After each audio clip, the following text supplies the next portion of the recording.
सर्वप्रथम सर्वांना जय शिवराय। आज आहे 10 जून आणि 2 दिवस वातावरण हे कमी असणार आहे। मराठवाडा, विदर्भ, पश्चिम महाराष्ट्रात मान्सून पूर्व पावसाला आता ब्रेक लागणार आहे आणि मान्सूनच्या वातावरणासाठी वातावरण हे अनुकूल झालेले आहे।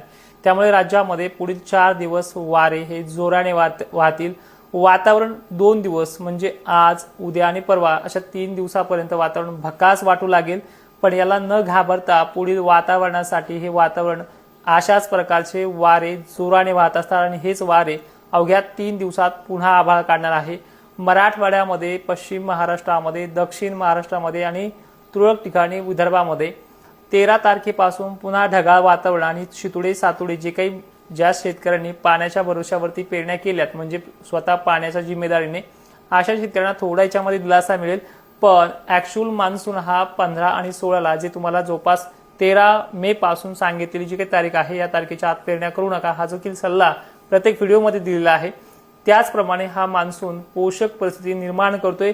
ऍक्च्युअल सगळ्यांना पडलेला जो काही प्रश्न आहे नेमक्या पेरण्या कोणत्या तारखेला होईल, 15-16 पासून स्टार्टअप होतील आणि 22 पर्यंत ह्या पेरण्या आवरतील म्हणजे 20 पर्यंत पेरण्या महाराष्ट्राच्या 40 ते 50% आवरत्या होतील अशी अनुकूल परिस्थिती आहे।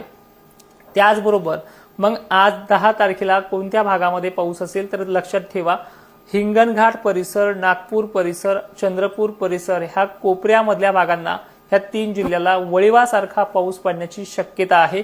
कारण की अवकाळी आता उत्तर महाराष्ट्राबरोबरच एमपी मध्ये सरकणार आहे। त्यामुळे पूर्व विदर्भातल्या ह्या 3 जिल्ह्यांना थोडी पोषक परिस्थिती आहे। नाशिक, पश्चिम महाराष्ट्रातल्या अहिल्यानगर वगैरे भागांना तुरळक ठिकाणी ढगाळ वातावरण होऊन दिवस मावळता किंवा संध्याकाळच्या वेळेला हलका पाऊस पडेल। त्यामध्ये व्याप्ती मोठी नाहीये। मात्र शनिवारी जवळपास 13 तारखेला पुन्हा मराठवाड्यामध्ये, विदर्भामध्ये ढगाळ वातावरण होणार आहे आणि मराठवाड्यामध्ये काही हिंगोली परिसरात, नांदेड परिसरात, लातूर परिसरात मागच्या पावसासारखा 10-15% एवढी व्याप्ती असणारा मान्सून पूर्व पाऊस होणार आहे। त्याचबरोबर परिस्थिती किचकट नाहीये पण परिस्थिती पुढे देखील सुधारणार आहे।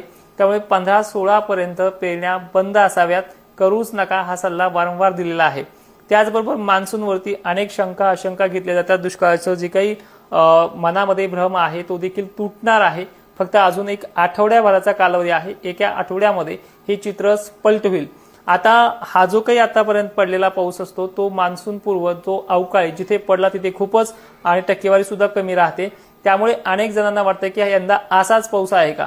तर मान्सूनचा जो काही पाऊस राहतो त्यामध्ये वातावरण भलेही थंड असतं, पाण्याच्या थेंबाची जाडी बारीक असते, पण त्या पावसाची व्याप्ती 60 ते 70% असते। ऍक्च्युअल भाग घेण्यासाठी तालुका जर विचारात घेतला एखादा तर त्या तालुक्यानुसार ती व्याप्ती जवळपास चांगल्या पद्धतीने राहते, 70-80% राहते।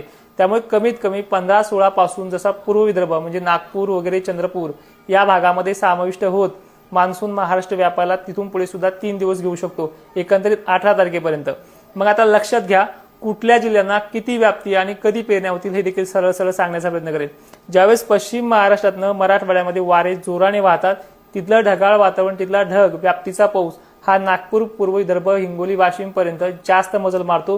त्यामुळे 15-16 जी काही सुरुवात होईल त्या सुरुवातीवरती नागपूरकरांच्या पेरण्या स्टार्टअप होऊन जातील। त्यानंतर 17-18 ला मराठवाड्याचा मध्य भाग आणि विदर्भाचा पूर्व भागच इथे देखील स्टार्टअप होतील आणि 19-20 दरम्यान पश्चिम महाराष्ट्र, खानदेश इथल्या पेरण्या स्टार्टअप होईल असा सरळ सरळ उल्लेख आहे। 2025 ला ला निना भरभक्कम मोठा पाऊस असताना सुद्धा 8-9 पासून स्टार्टअप झाल्या होत्या तर 17-18 पर्यंत, खानदेशच्या 28 जून पर्यंत पेरण्या गेल्या होत्या। बोलून चालून ह्यावेळी 10% पाऊस आहे, कमी आहे, पण यामध्ये सुद्धा 5-6 दिवसाच्या उशिरानंतर पेरण्या होतील। मोठी काही लांबणीची पेरणी नाही, सरळ सरळ एका आठवड्याच्या आतमध्ये चित्र स्पष्ट होईल। मात्र ह्या 2 दिवसानंतर, ह्या 2 दिवसाच्या भकास वातावरणानंतर पुन्हा 13-14 ला वातावरण पूर्णपणे स्थिर होऊन जाईल आणि 14 तारखेलाच पश्चिम महाराष्ट्रात मान्सून प्रवेश करेल। मान्सून आला म्हणजे पाऊस आला असं नाहीये, तिथून वारे व्याप्ती घेतात, पूर्ण महाराष्ट्र व्यापायला 3-4 दिवस लागतात आणि त्याच पद्धतीनं मान्सूनची स्थिती ह्या 18-19 पर्यंत मान्सून सगळ्या भागांमध्ये बरसायला सुरुवात करणार आहे। एक गुड न्यूज मोठी सुद्धा अशी आहे की मान्सून आल्याच्या नंतर तो सलग 8 दिवस सारखा बरसणार आहे। म्हणजे पेरण्या केल्यापासून उगेपर्यंत त्याची साथ मिळणार आहे आणि उगल्याच्या नंतर सुद्धा 2-4 दिवस गॅप घेऊन पुन्हा तो पडणार आहे। त्यामुळे इथे दिलासा एवढा चांगला आहे। गेल्या वर्षीच्या तुलनेमध्ये ह्या वर्षी मान्सून 10% कमी आहे, पण दुष्काळ नाही ही भूमिका स्पष्ट आहे। आणि जवळपास खानदेशकरांनी, पश्चिम महाराष्ट्रकरांनी 19 ते 20 तारखेपर्यंत पेरण्या करू नये, मराठवाड्यांनी जवळपास 17-18 पर्यंत पेरण्या करू नये। मान्सून हा पूर्ण जिल्हे व्यापू देण्याची त्याची जी क्षमता आहे 3 दिवसाची ती पूर्ण होऊ द्यावी अशी अपेक्षा तोडकर हवामान अंदाज प्रयोगशाळेकडून वारंवार दिली जाते। आणि एक महत्त्वाचं आणि सर्वात भारी मुद्दा जो आहे तो म्हणजे यंदा ज्या काही भागामध्ये आता मान्सूनची सुरुवात होईल त्याचा पेरणीचा निर्णय स्वतःचा असावा। 1-2.5 फूट वर जाईपर्यंत पेरणी करू नये, कारण की मान्सून सुरुवातीला पेंडवलता, नंतर चांदणबरी आणि नंतर चांगला बरसतो, अशा कालावधीसाठी 3 दिवस लागतात। त्यामुळे 17ला सुरुवात केली तर 20 पर्यंत, 15ला सुरुवात केली तर 18 पर्यंत असा 3 दिवसाचा कालावधी घ्यावा अशी एक अपेक्षा आहे। आणि आणखीन काही प्रश्न असतील तर कमेंटमध्ये सुचवा, ज्यांना पटत नाही त्यांनी दुर्लक्ष करा।